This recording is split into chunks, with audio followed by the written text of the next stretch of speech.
Now, on the behalf of EduBridge IAS, I welcome you all. I am Nitish Sharma. So, we are beginning with the Sabrimala verdict today. This image is to make you understand that how important this temple is for the devotees. So, this temple is very important for the devotees, and you can see the number of people who wants to go to the Ayappa, who wants to go to the temple of Lord Ayappa, and that makes it very auspicious and important. Now, Sabrimala issue was in news, and let us understand why it was in news. So first, let us know that why the Sabrimala temple was in news. The Supreme Court has deferred its decision on review of 2018 Sabrimala verdict until a 7 judges bench examines broader issues such as essentiality of religious practices and constitutional morality. See, I will repeat whatever is written on the slide because we are certain aspirants who are visually impaired. So I am providing them the audio input of the slide, and also I make slides because some of the aspirants who are hearing impaired, they should also understand whatever we are trying to discuss. So we are trying to make a lecture inclusive. Okay. So in this judgment, the Sabrimala verdict that was provided in the year 2018, the that case were been given to a larger bench, and that larger bench has deferred the previous judgment. That previous judgment was simple, which allowed the entry of women in the Sabrimala temple who were within in their reproductive ages. Now, this case, which will be now undertaken by a constitutional bench, 7 judges bench will also be considered as a constitutional bench. So this will identify two things: first, the essentiality of religious practices, and second, constitutional morality. Essentiality of religious practices, and second, the constitutional morality. These are the two things that they will try to identify.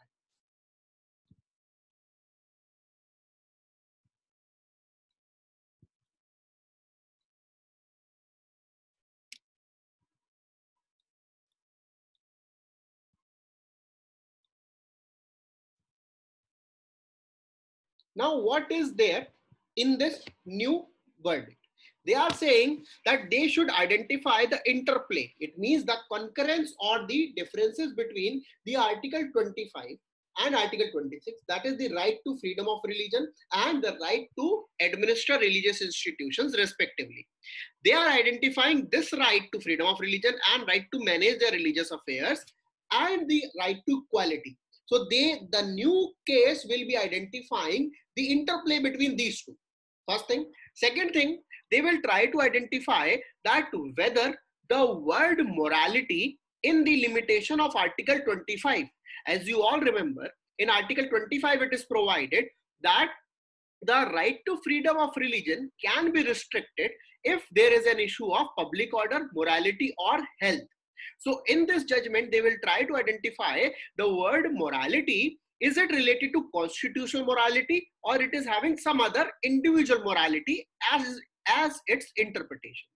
The third thing they will identify that if the constitutional morality is to be taken, this constitutional morality, does it represent the morality of the preamble, or it is representing the morality of other articles that are given in the constitution? This is very important because, as you all know, preamble cannot act as a source of law. So if constitutional morality is interpreted in terms of preamble, then this may also affect the previous Supreme Court judgment, where in Keshwanand Bharti case 1973 they established that preamble is not a source of law. So this will also have certain consequences. They will also identify that which all religious practices should be considered as essential and which should be considered as non-essential. First thing. Second thing, who will identify which religious practices are essential and which religious practices are non-essential. Third thing, they will identify that the word section of Hindus in Article 25, that section of Hindus means what? Whether it is on the basis of caste, whether it is on the basis of gender, or whether it is on any other basis. This is also what they are trying to identify. And also they are trying to identify a very important thing, that they are identifying very important thing, that if there is to be a petition, that petition should be provided by a person following the same faith, or a person should be allowed from different faith also. Let me give you an example. Sabrimala temple is important for the people who are following Hindu faith. Can a petition be filed by a person who is not following Hindu faith, or only the person of the same faith can have a petition? These are the ideas that this case will now be taking into consideration, and that makes it very, very important.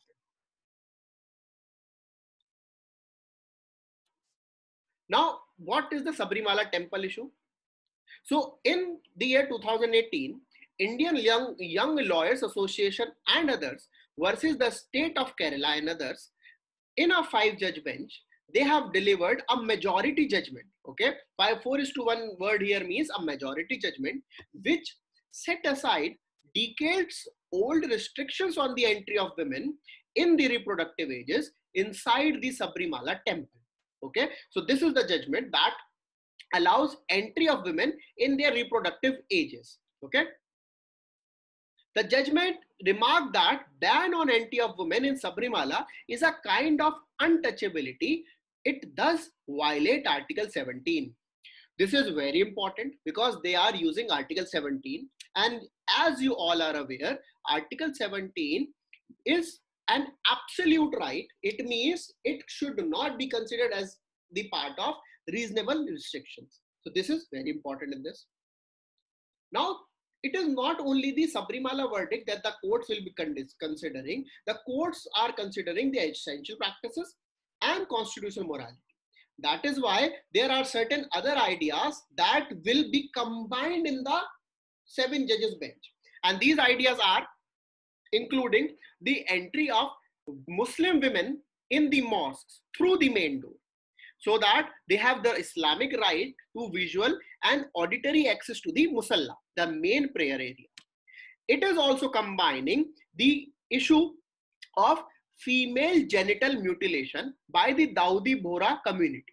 Female genital mutilation is also a type of female circumcision, or it is a type of khatna, and that is also to be taken in this case. So the question may also come, Dawoodi Bohra community was in news, why? So this can also be included.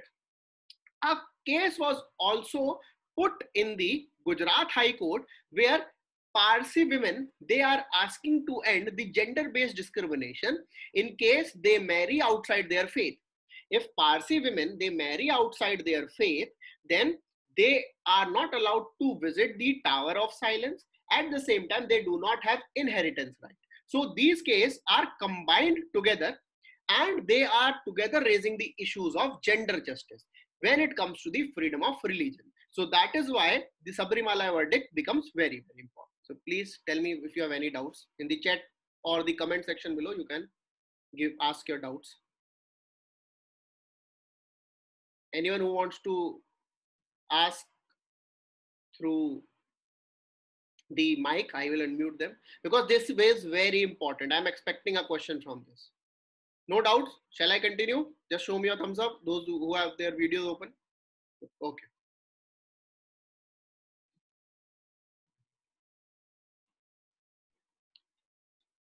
Question. Article 26 is not subordinate to fundamental rights. So how was it justified? See, that is what they are trying to identify, whether the Article 14 is superior or Article 26 can have absolute freedom of religion for administrative affairs. Okay, that is what they are trying to identify. That is why the case was sent to the constitutional bench, first thing.